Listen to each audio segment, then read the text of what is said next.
In this video, I am going to explain why leptin resistance is one of the major factors when it comes to obesity and fat loss.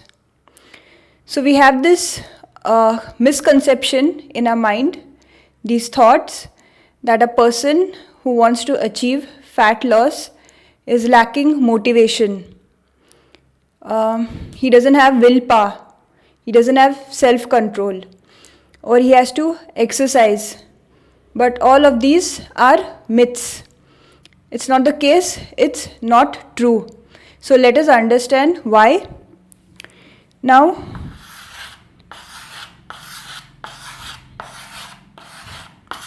we have a lot of fat cells, which are adipocytes.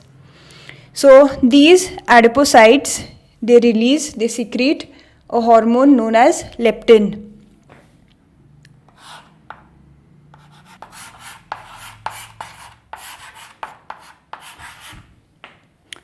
So this hormone, it sends a signal to the brain, the hypothalamus region of the brain.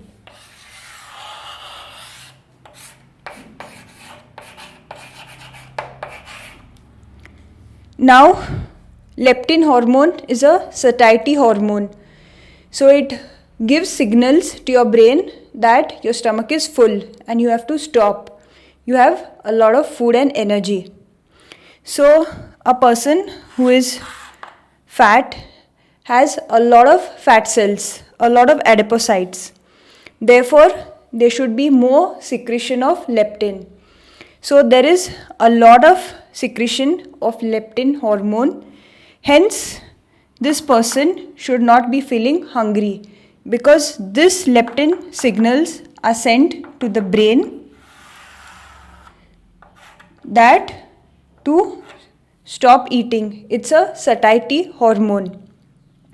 But what happens when there is a lot of production of leptin hormone? Now there are cells in the hypothalamus region of the brain. Now consider this to be a cell. The cell has receptors. Now receptors allow the signals to enter into the cell. But then when there is a lot of leptin, hence these receptors, they become resistant towards it. It develops a resistance. Like suppose this is the cell and there is hormone coming to give signals and it develops a resistance. This hormone cannot enter into the cell. There is complete resistance. So therefore, it's like you have a knife, and when the knife is new, it's very sharp. So it can cut all the vegetables, everything well. But as you keep using it continuously, it gets blunt. So the same thing, these receptors become resistant towards the signals of the hormone. It's like they become blunt. So you have to again sharpen the knife and then it becomes again sharp. So when these receptors become resistant towards it, it's just like insulin resistance. These two are major factors in fat gain. So therefore, the signal is not reaching to the brain. So in reality, this person has a lot of energy, a lot of stored form of energy. So therefore, this person should not be feeling hungry. But what happens that these signals sent by the leptin hormone are not able to reach the brain because of the leptin resistance. So actually the body is in a fed state. It has a lot of stored energy. So it's in its fed state. But actually the brain is starving because the signals are not able to reach the hypothalamus region of the brain. It's just like you can take example of a baby. Now if we just understand, a baby cries when they are hungry, and then the mother soon runs toward the baby and feeds the baby. And when the baby's stomach is full, then the baby starts smiling and starts playing. Then even if the mother tries to feed the baby, overfeed, the baby will not tend to overeat. Now this baby is very small. He cannot even talk. He is immatured. But his brain is active.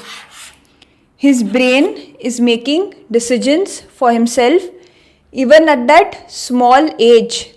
His brain is getting signals when he is hungry and when he is full.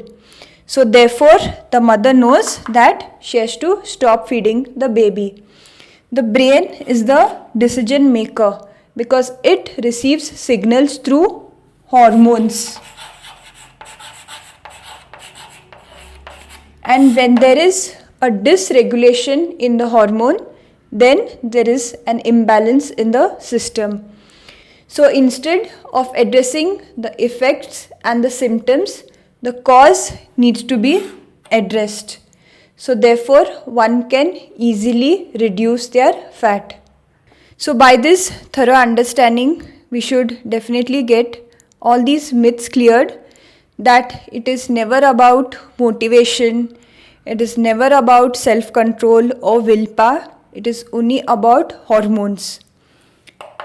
So the person is willing, no doubt, but the hormones will never let him decide because he is getting cravings of food and hunger.